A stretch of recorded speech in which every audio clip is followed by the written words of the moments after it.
광야 생활 성공 요인 세 가지라는 제목으로 하나님 말씀 증거하도록 하겠습니다. 지난 시간에 광야 생활 실패 요인 네 가지를 살폈죠.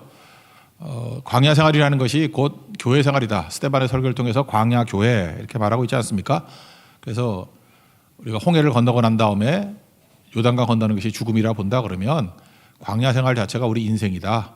특별히 인생이 교회 생활이고 그게 광야 생활이다. 이렇게 얘기를 했습니다. 그래서 실패하는 것들 반면교사로 삼아야겠죠. 이런 것 때문에 넘어지고 깨지더라. 그러니까 실패 요인 네 가지를 살폈고 오늘은 적극적으로 그러면 성공 요인이 뭐냐. 12, 13절에 또 세 가지가 나온다는 것입니다. 알라는 거예요. 첫째. 제대로 알라. 성공 요인을 제대로 알아야 된다. 뭘 알아야 되나. 첫째는 우리 존재가 맹수가 아니라 하나님을 따르는 목자를 따르는 양이라는 거. 내 아이덴티티를 알라. 내가 맹수 아니고 양이다. 목자 따르는 양이다. 이거 알아야 되고 두 번째는 주님이 주시는 피할 길이 뭔지를 알아야 된다. 피할 길. 피할 길은 외부적인 요인이거든요. 세 번째는 주님께서 우리에게 주시는 감당할 힘이 있는데 이건 내부적인 거예요. 나를 내부적으로 감당할 힘을 주신다. 이 세 가지 성공 요인을 안다 그러면 광야 생활 승리할 수 있다. 이렇게 말해주고 있다는 것입니다. 그래서 성공 요인 세 가지 차례대로 살펴보도록 하겠습니다. 첫 번째는 광야 생활에서 성공 요인이 뭐냐?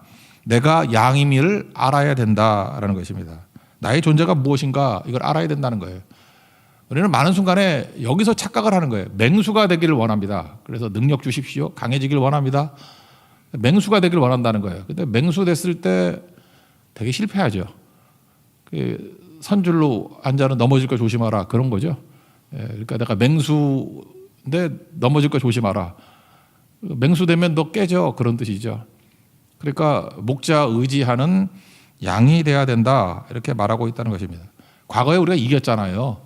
이겼을 때 내가 맹수여서 이긴 게 아니잖아요. 하나님이 도와주셔서 이긴 건데 내가 강한 걸로 착각을 한다고요. 그래서 양됨을 잊어버리고 엉뚱한 데 간다 그런 거겠죠. 지난 수요일에도 말씀드리지 않았습니까? 은혜가 뭐예요? 약함을 유지하는 게 은혜라니까요. 인생의 과정 가운데 하나님이 우리를 강하게 맹수로 만들어서 이기게 만드는 게 아니고 우리 인생의 과정이 있지 않습니까? 생로병사. 그러니까 태어나고 늙고 병들고 죽는 거. 넌센스 얘기를 했잖아요. 천국 어떻게 간다고요? 죽어야 가잖아요. 여기서 예외 있습니까? 태어난 거 다 태어났고 다 늙잖아. 늙고 병들고 죽는 거 다 통과해야 된다니까요. 여기 예외가 없습니다. 예수 잘 믿으면 노병사 없나? 똑같죠. 예수 잘 믿어도 생로병사 있고 예수 엉터리로 믿어도 생로병사 있고. 근데 하나님 백성 부르심을 받은 백성의 특징이 뭐냐면 생로병사가 있는데 그 타이밍을 하나님이 조절해 주시고 그 다음에 늙고 병들고 죽는데도 불구하고 하나님이 맡기신 사명 다 이룬더라. 그걸 뭐라 그래? 그걸 은혜다. 사도 바울이 이걸 깨달았잖아요. 깨달아가지고 더 기도 안 했죠. 내 육체에 가시가 있는데 없애달라고 3번 기도했는데 그러니까 머리가 안 좋으니까 3번이나 기도했지. 깨달은 거예요. 아, 약한 가운데 하나님 은혜 주시면 다 되는 거구나. 이게 내 인생 과정이구나. 늙어가고 병들어가는 과정이구나. 그래서 더 기도 안 했겠죠. 그리고 하나님의 은혜를 구하는 기도 하면서 사명을 감당했다는 것입니다. 왜요? 내가 약해지지만 이렇게 늙고 병들어지지만 그 하나님의 은혜가 능력이 내게 머물면 되는 거 아니냐. 그래서 뭘 자랑해요? 내 약함을 자랑한다. 동시에 약한 가운데 임하는 하나님의 은혜를 자랑한다. 내가 약할 그때가 꼭 강합니다. 그게 고린도서 12장 7절부터 10절까지 말씀이잖아요. 그죠? 그러니까 이걸 깨달아야 된다는 거예요. 그게 양이라는 거죠. 내가 약한 양이라는 거예요. 그래서 목자를 따르는 양이 되면 승리하게 된다.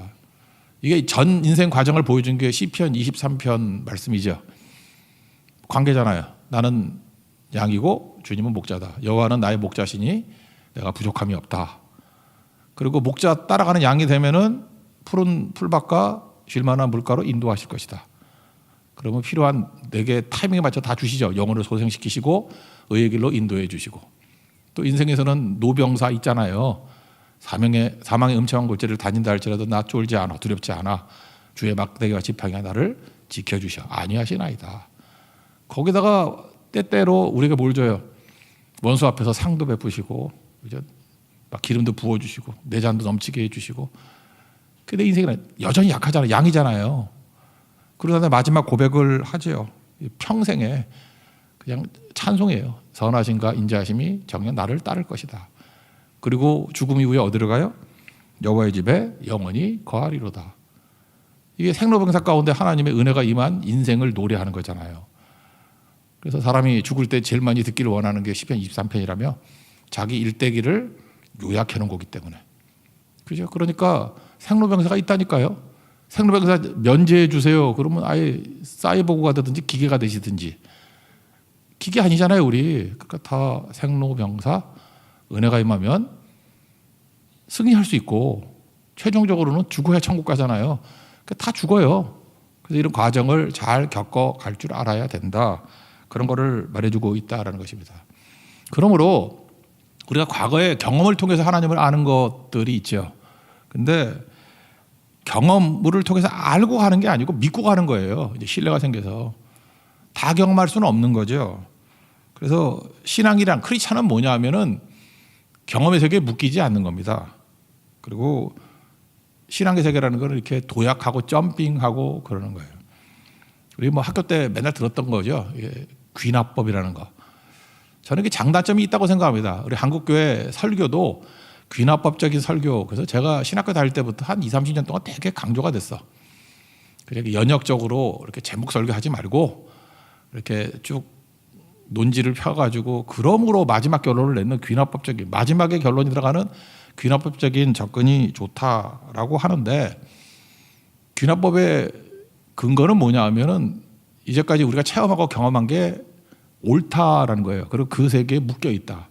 그러니까 귀납법은 설명하는 데는 도움이 될지 모르지만 한계가 있어요. 그래서 귀납법에 묶여 있으면 안 되고 근본적인 성경 체제는 연역입니다. 태초에 하나님이 천지를 창조하시니라. 여기 무슨 귀납법이 어디 있어? 그죠? 선언이죠. 그죠? 이게 연역적인 체계라는 것입니다. 닭 키우는 사람 얘기 들어볼게요. 어떤 분이 되게 성실해요. 뭐 닭이 이렇게 오래 나는데 한 1년 동안 자랐다고 합시다. 1년 내내 새벽 6시에 모이를 줍니다. 그러니까 닭도 아무리 닭다가리지만 학습이 되잖아요. 길들여지는 거죠. 1년 내내 6시 주인의 발자국 소리가 들리면 모이가 부어져요. 6개월, 8개월, 10개월, 12개월 계속 그래요. 그럼 이건 일종의 법칙이죠. 새벽 6시에 주인이 발자국 소리를 내면은 모이가 생긴다. 1년 동안 이건 진리예요. 이건 원칙이고. 근데 1년 지나고 난 그 다음 날 칼을 들고 와서 목을 쳐버렸어. 치킨 구워 먹으려고. 그러면은 이게 쉽게 말해서 닭의 진리가 무너지는 날이죠. 우리 진리가 무너지잖아요. 주인이 발자국이 오면 모이를 주는 날인데 한 번도 틀린 적이 없어. 근데 칼에 들어와서 목을 쳐버리는 거 아닙니까? 그러니까 귀납법의 한계가 이런 거라고. 이 땅 안에서 좁게 살아갈 때 귀납법이 맞을 수도 있죠. 근데 귀납법이 설명 못하는 게 뭐예요? 우리 죽음을 설명 못하고 부활을 설명 못하고 영생을 설명 못하고. 그러니까 귀납법 속에 살아가다 보면 어느 순간인가 칼 날라오는 소리를 들을 거라고. 그죠? 닭의 진리가, 우리가 닭다가리거든. 닭의 진리가 무너진 날이 온다고. 그러므로 묶이면 안 되고 이 너머의 세계를 붙들어야 된다. 그런 얘기죠. 그래서 귀납자 세계에 묶이지 않는 건 뭐냐? 과거도 주님을 이끌어 왔지만 귀납이죠. 그래서 신뢰할 만하죠. 그리고 내가 이제 경험하지 못했던 진리를 주님, 내 목자 되신 주님께서 나 따라오래. 그런 세계가 있다고. 그래서 믿고 가는 거예요. 이게 신앙의 세계입니다. 그래서 이 땅을 살아갈 때 괜히 똑똑한 척하면서 닭 같은 소리 하지 말고 신실하신 주님께서 우리에게 모이 주시는 건 맞아요. 그러나 목을 치는 그 너머의 세계에 생명과 영생을 주시는 거 주님 말씀밖에 없다라는 거. 이 세계를 살아갈 수 있는 하나님의 거룩한 종 되기를 바랍니다.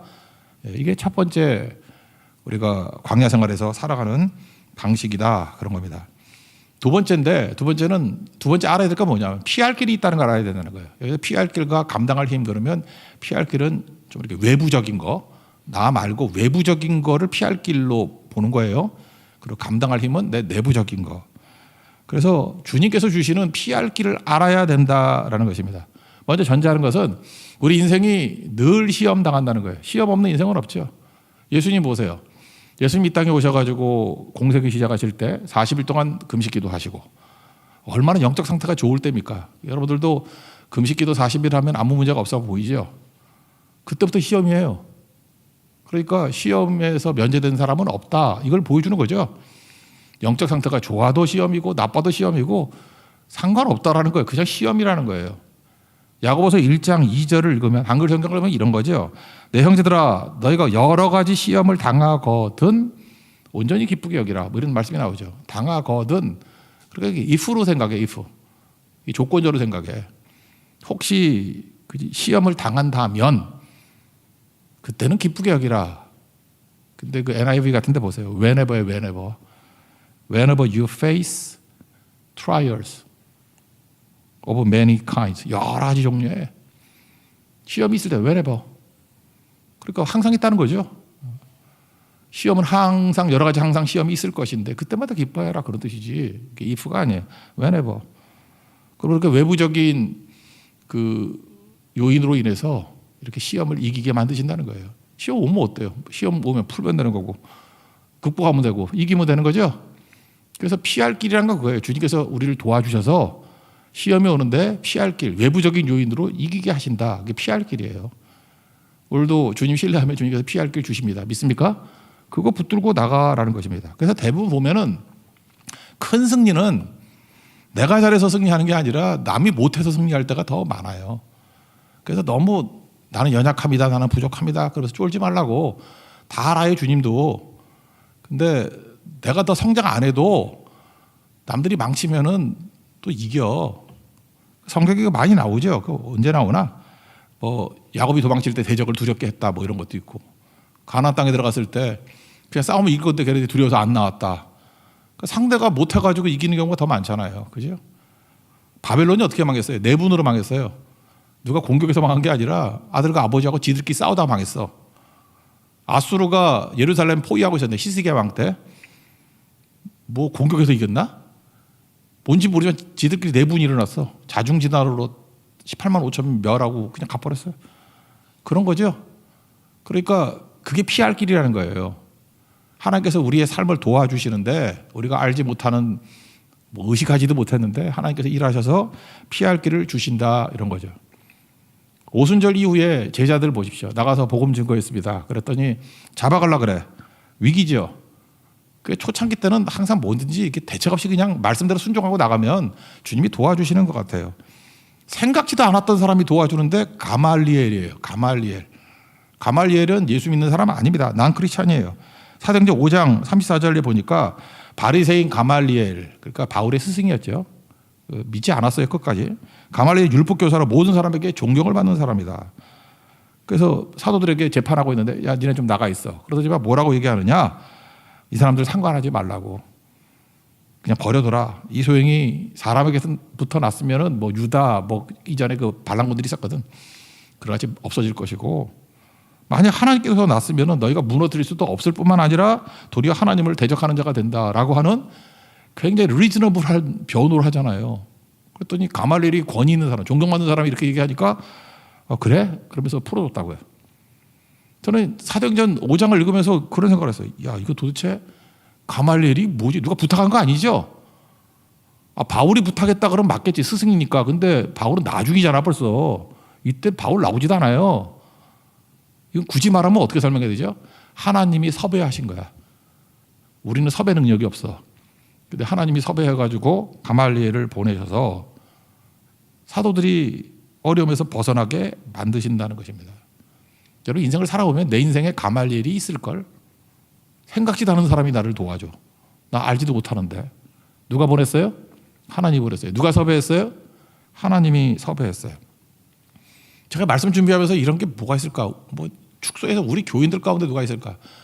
우리 전 권사님이라고 계시고 뭐 얘기 되나? 전장희 권사님. 아들 둘이 지금 콜롬비아에 있잖아요.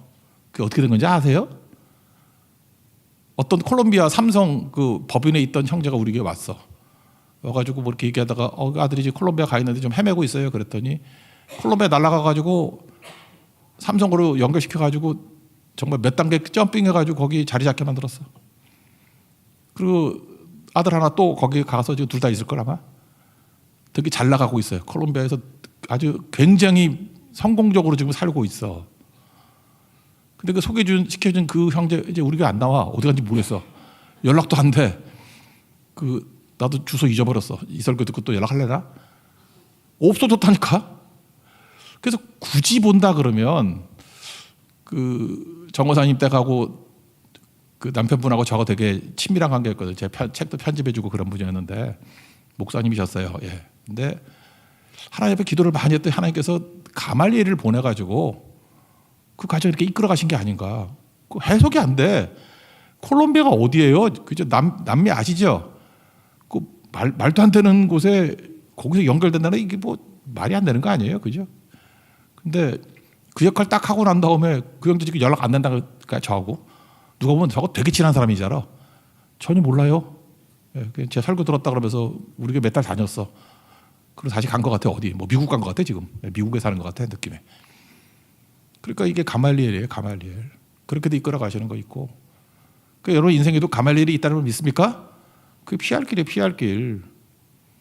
또 한 가지 뭐 지금 새벽에도 열심히 나오니까 영웅이 있잖아요. 영웅이. 걔 지금 이번에 연대 뭐 가고 그랬잖아요. 내가 걔 옆에서 보니까 하여튼간에 어려운 과정이 많았는데 하나님이 끊어야 될 것을 극적으로 끊게 만드시더라고. 지가 못 끊어. 그리고 연결돼야 되는 거 며칠 사이에 또 기가 막히게 연결시키더라고. 타이밍도 그거보다 뭐 한 달 늦추면 안 되고 빨라도 안 되고 할 뻔했는데 타이밍도 기가 막히게. 난 저렇게 그 럭키한 녀석 처음 봤어요. 3개월 공부하고 연세대 작곡가 붙었잖아. 저도 우리 가족들이 다 음악을 했기 때문에 아는데 저렇게 붙을 가능성이 1000명에 하나 될까? 그래요. 굳이 얘기하면 뭐죠? 은혜죠, 은혜. 새벽기도 안 나오면 저 벼락 맞을 거야, 그죠? 하나님의 은혜라고 평생 그거 어떻게 잊어버려 그걸? 그죠? 은혜죠, 은혜. 하나님의 은혜로 여기까지 온 거. 그때 제가 볼 때 그 과정 가운데 가말리엘이 도와줬어. 그렇게밖에 할 수 없어요. 뭐 연관된 사람도 없어요. 그냥 가말리엘을 보내서 길을 이끌어 가셨다. 전향희 권사님도 그렇고 영웅이도 그렇고 뭐 이런 거죠. 이런 것들이 쭉 있다라는 것입니다. 그러니까 내가 굳이 잘해야 되는 거 아니에요. 하나님께서 피할 길을 주신다니까. 외부적인 환경을 통해서 도와주시는 게 있어요. 재밌으니까 하나 더 할까? 옛날에 대장금이라고 있었죠. 특별히 중국 같은 데 가보면은 뭐 거기 뭐 지도자부터 시작해서 온통 대장금 그리고 하여튼 한동안에 대장금 때문에 대만 선교도 잘 되고 그랬어요. 중국 가면 대접받고 그랬었는데 대장금 주인공이 이영애잖아요. 그죠? 이것 때문에 아마 세계적인 스타가 됐을걸? 근데 원래 대장금 그 주인공 장금 역할 누가 할 뻔했냐면 4명이 거절해서 5번째 된 거예요. 나 이 사람 누구지 모르겠는데 송윤아라고 있어요. 1번 송윤아. 그 안 해. 그랬다고. 2번 김하늘. 예, 하늘이 될 뻔했는데 땅으로 꺼졌지. 예. 3번째는 여기도 끼대. 송혜교가 이거 한데 no. 4번째 오연서. 서로 이런 찌질한 거 안 하겠다고 다 피했대요. 피했고 뭐 종놈이고 뭐라 그러죠? 뭐 의녀하고 뭐 그런 거잖아. 그죠? 그래서 막 험난해서 이게 보니까 이게 이상하게 가지고. 그런데 마지막에 온 게 이영애한테 왔다라는 거예요. 이영애 아직도 이걸로 로얄티를 아직도 먹고 산다는데 이게 지금 언제 때야? 2003년쯤 되지 않았나? 뭐 그때 거. 잘 보세요. 이거 뭐 내가 잘해서야? 그 감사한 김하늘, 송혜교 이런 사람이 다 안 한다 그러니까 한 거지. 그죠? 그러니까 그걸 은혜라 그런다. 은혜. 우리 인생 가운데도 뭐 그렇게 애타게 달라들고 붙들고 한다고 인생 풀리는 게 아니고요. 하나님께서 도와주시는 피할 길이 있으면은 나 말고 외부에서 모든 일이 다 이루어지게 된다는 것입니다. 믿습니까? 이게 광야 생활하는 크리스찬들이 살아가는 2번째 성공 요인이라고요. 은혜라 그래, 은혜. 하나님께서 은혜의 피할 길을 주신다. 그 피할 길로 승리하는 하나님의 종 되기를 바랍니다. 그래서 3번째 요인은 뭐냐면 감당할 힘인데 이거 내부적인 거예요. 내부적인 거. 그러니까 나를 변화시키고 나를 좀 지혜롭게 만들고 나의 관점을 변화시키고 그런 거예요. 나를. 이건 위로부터 뭐 능력이 임해서 맹수되고 그런 거 아니에요. 내가 이렇게 막 시금치 먹고 뽀빠이 이런 거 아니고 지혜롭게 되고 관점이 바뀌는 거라고. 이건 안 읽었으니까 읽어봅시다. 13절 한꺼번에니까 읽어봅시다. 시작. 사람이 감당할 시험 밖에는 너희가 당한 것이 없나니 오직 하나님은 미쁘사 너희가 감당하지 못할 시험 당을 허락하지 아니하시고 시험 당할 즈음에 모든 피할 길을 내서 너희로 등이 감당하게 하시느니라. 그래서 피할 길, 그 다음에 감당할 힘, 안팎으로 하나님께서 힘 주신다, 그런 거죠. 나에게 능력 주셔서 맹수된다 그런 게 아니고 지혜에 가깝다 그랬죠. 야고보서 1장 5절 보니까 누구든지 지혜가 부족하거든, 누구든지 이제 후회봐, 누구든지 지혜가 부족하든 후히 주시고 꾸짖지 아니하시는 하나님께 구하라. 그러면 주니까 지혜 주시고, 그 소프트 파워예요. 지혜 주시고 눈을 변화시켜 주신다. 관점을 변화시켜 주신다. 관점이 뭐예요? 보는 눈이죠. 하나님의 보는 눈. 지난 수요일인가 그런 말씀했죠. 하나님께서 이렇게 보여주시면 우리 모든 행동이 다 변한다고. 10,000원짜리 볼펜 5자루 팔라 그러면 동강이가 아는 지인들한테 찾아가죠. 100자루 그러면 저기 상수역 앞에 좌판 깔 거야. 100자루 정도면 그러면 팔리죠. 1000자루면 좌판 들어도 안 될 걸. 그러면 이제 스마트 스토어 뭐 이런 거 해가지고 올리겠지. 그럼 1000자루 팔릴 거니까. 그러면 10,000,000자루 그러면은 컨셉이 바뀌어야 되겠죠. 이거는 미국의 아마존 스타일로 나가야죠. 그죠? 스케일이 달라지는 거죠. 그러니까 하나님께서 우리에게 어떤 부르심을 줄 때 하나님의 부르심이 엄청나다 그러면 이걸 내가 어떻게 해요? 그러지 말고 관점이 변화되면 되니까 하나님의 눈으로 보면 다 돼요. 뭐 하나님 함께 하시면 안 될 게 뭐가 있어. 그런 거죠. 필립스 브룩스가 뭐라고 얘기했어요? 내 능력에 맞는 일 구하지 말고 내 능력 얼마 돼 그거. 그러니까 내 능력보다 작은 일 할 거 아니에요. 일이 뭐예요? 사명이죠. 하나님의 부르심. 하나님이 내게 일을 주신다고. 그러니까 무조건 아멘해요. 아멘하고 그 다음에 능력을 구하라고. 일에 맞는 능력. 그럼 관점도 변화되고 하나님 스타일로 일하게 될 거 아니에요? 그래서 하나님의 부르심대로 사는 사람은 무조건 성장하게 돼 있어. 왜냐하면 자기 한계를 뛰어넘어. 내 한계 갖고 일 못해요. 하나님 수준으로 올라가야지 일이 되는 거지. 그래서 역사적인 인물, 하나님께 쓰시는 인물이 되는 겁니다. 그러니까 바뀌는 거죠. 제가 보니까 그래요. 지금 우리 젊은이들 보면은 뭐 입시 본 지 얼마 안 되잖아요. 그러면 이게 공부를 열심히 한다고 성적이 오르는 건 아니에요. 성적보다 등급이 오르는 건 아닌 것 같아. 최상위 등급분은 1%거든요. 1%에 들라 그러면은 어떻게 공부를 해야 되냐 하면은 문제 구성이 달라요. 그러니까 한 개 내지 2개 정도 틀려야 상위 1%가 돼. 저도 잘 안 돼봐서 몰라요. 1% 되려 그러면 그냥 틀리라고 내는 문제가 있어. 틀려야 돼 그거는. 그거 맞으면 안 돼. 틀리라고 내는 문제야. 근데 그거를 맞추는 놈들이 있어. 그게 최상이지. 1%. 보통 1등급이라고 하는 게 우리 때는 3%였고 요즘에 4%라 그러대. 4%의 특징은 뭐냐면 핵심 파악 잘하면은 4% 안에 들어. 중요한 게 뭔지. 그러니까 중요한 거를 보는 눈이 있어야 돼요. 그래야 4%에 드는 거예요. 그 다음에 이거 상위권이라 그러고 중위권은 뭐냐 하면 시험 범위를 다 공부하는 애들. 여기 지금 끄떡끄떡 안 하는 분인데 시험 공부 다 안 하고 시험 보는 애 많아요. 내가 아는 사람도 많아. 생각나는 사람이 말하면 또 프라이버시 분야 있어요. 시험 공부 다 공부 안 하고 올라가. 그런 거 중위권이라 그래. 그러니까 지금 제가 뭘 얘기를 하냐면은 중위권에 있는 애가 자기 하는 스타일로 열심히 백날 해봐야 거기 못 벗어나요. 그 다음엔 공부를 훨씬 더 많이 해야 돼. 성적 절대 안 올라. 그래서 핵심을 보는 눈이 생겨야지 상위권으로 올라가. 근데 그거는 이 플래토가 있어. 평지가 있어. 이렇게 한참 가야 돼. 한참 가다가 아하 하고 하는 순간이 있어. 그리고 얼마나 힘들어. 그래서 성적 오르는 게 쉬운 게 아니에요. 그게. 공부 방법이 바뀌는 거예요. 중위권 공부하는 방법과 상위권 공부하는 방법과 최상위 공부하는 법이 달라요. 그래서 우리 교회도 뭐 이렇게 학원 강의하시는 집사님 계시잖아요. 제가 그때 옛날에 초창기 때 그런 얘기 많이 했는데 상위권 몇 명 되지도 않은 거 그거 강의하지 말고 이게 중상위권 중심으로 하면 시장이 넓을 걸 뭐 그런 얘기도 했던 적이 있었는데 공부하는 방법이 다르다니까. 그래서 괜히 뭣도 모르고 최상위권 하는 거 중위권 애들이 가서 들어봐야 도움도 안 돼요. 공부하는 방법이 다르다니까. 그러니까 접근이 다른 거죠. 제 개인적인 예를 보면 저는 1등을 해본 적이 별로 없어요. 이유가 뭐냐. 1등을 하려고 그러면 100% 공부를 해야 되거든. 근데 저는 95% 공부하면 흥미를 잃어. 그거 뭐하러 해 그거? 그리고 자꾸만 시험 시간인데도 불구하고 딴 거 읽고 있어. 성경책 200장 읽고 뭐. 전 그랬어요 항상. 이게 시험 시간에도 그냥 95%까지는 가더라고. 근데 5%를 그럼 죽어라 공부를 해야 되거든. 근데 그거 하고 싶지 않아. 그런 거 하는 애들이 서울대학 가는 거야. 서울대도 아주 최상위. 그런 애들이 교수하고 그래야 되겠죠. 저는 적당히 하는 데까지가 잘 되고 소위 말하는 이제 하나님의 부르신 그래서 이렇게 불받는 게 있어. 거기다가 몰빵하는 게 제 스타일이에요. 지금 제 스타일을 옹호하는 게 아니고 각각 부르심이 다 틀리다니까. 어떤 사람은 95%도 싫은 사람이 있지. 그냥 50%만 알면 돼. 그러면 그 사람은 딴 거 해요. 딴 거 잘하는 사람 더 있어. 오히려 뭐 다른 걸로 부르심이 입어가지고 대박 터뜨리는 사람도 있고 그렇다고. 부르심이 다 틀리다고요. 그러나 잊지 말아야 될 게 뭐냐면 하는 방법은 다르다고.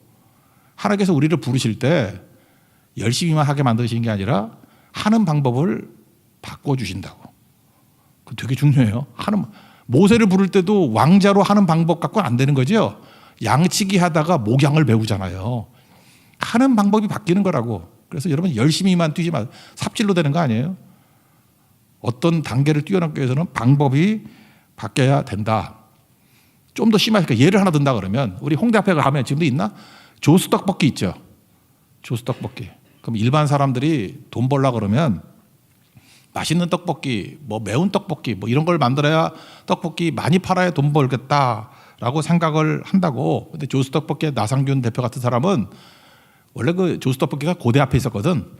고대 앞에 있을 때 이 사람 처음 생각은 떡볶이 많이 팔아서 돈 벌겠다 이런 생각을 가진 사람이 아니에요. 나상균 이 사람은 생각했던 게 뭐냐 하면은 떡볶이 매장을 팔아서 돈 번다 이렇게 생각을 했다고. 그래서 체인망 생긴 거라고. 떡볶이 팔아서 돈 버는 게 아니야. 떡볶이 잘 팔린다 그러는 매장을 파는 거야.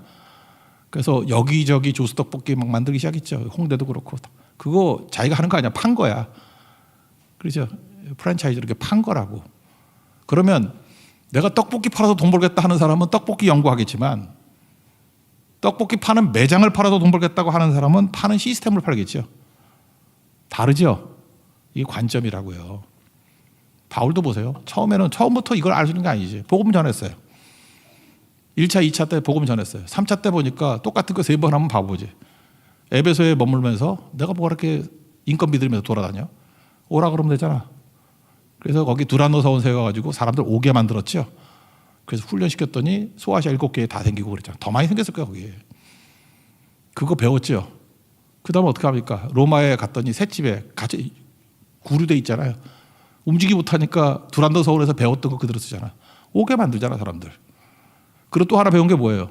이 로마 감옥에서 썼던 편지가 소위 말하는 옥중서신이에요. 에베소, 빌립보, 골로새, 빌레몬 그 4개. 편지 사역을 통해 가지고 성경이 됐잖아요. 훨씬 더 많은 일을 하죠. 뭐가 바뀐 거예요? 관점이 바뀐 거라고. 그러니까 하나님 앞에서 감당할 힘이란 건 그거예요. 갇혀 있어도 감당할 힘을 주신다. 자유롭게 뭐 높은 지위에 올라간다 그거 아니에요. 거기서 지혜를 주시고 갇혀 있는 셋집에서 관점을 변화시켜 주시고 이전까지 하는 방법 버리고 새로운 방법으로 일하게 만드시는 힘 그거라고요. 그런 지혜와 능력이 임하기를 바랍니다. 그죠? 그러면 등이 승리할 수 있다. 그런 거죠. 하나님의 은혜 가운데 이런 길로 걸어가는 주의 거룩한 종 되길 바랍니다. 그래서 열심히만 하지 말고 하나님의 지혜를 구하고 성령의 충만한 가운데 하나님의 일을 감당하는 믿음의 종 되길 바랍니다. 그래서 성공경이 3번째, 3가지. 맹수되려고 그러지 말고 목자 따른 양 되십시오. 그때 그래야 이게 귀납의 세계에 묶여있는 게 아니라 연역의 세계로 비약이 일어납니다. 그래야 영생 얻어요. 내부적으로 외부적으로 도와주시는 피할 길이 있어요. 피할 길, 하나님의 피할 길 도움받고 내부적으로 감당할 힘, 이거 맹수되는 게 아니고 지혜를 주신다. 감당할 관점을 주신다. 그런 거죠. 그래서 하나님의 일을 잘 감당할 수 있는 권능의 종 되길 바랍니다. 우리 다 같이 광야 길 걸어가는 인생들인데 하나님이 주시는 힘으로 항상 승리하고 살아가는 믿음의 종 되기를 축원합니다. 자리에서 일어나겠습니다. 주님의 선하심 찬양하겠습니다.